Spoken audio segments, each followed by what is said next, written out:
পলকের একটু দেখা আরো একটু বেশি হলে ক্ষতি কি? যদি কাটে প্রহর পাশে বসে মনের দুটো কথা বলে ক্ষতি কি?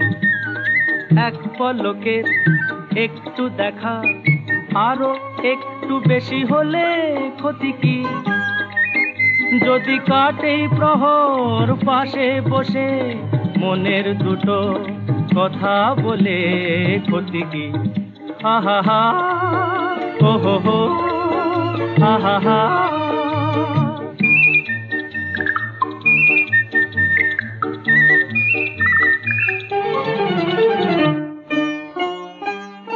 মিষ্টি হাসির দুষ্টুমিতে ভালোই লাগে সাড়া দিতে, ওগো সাড়া দিতে।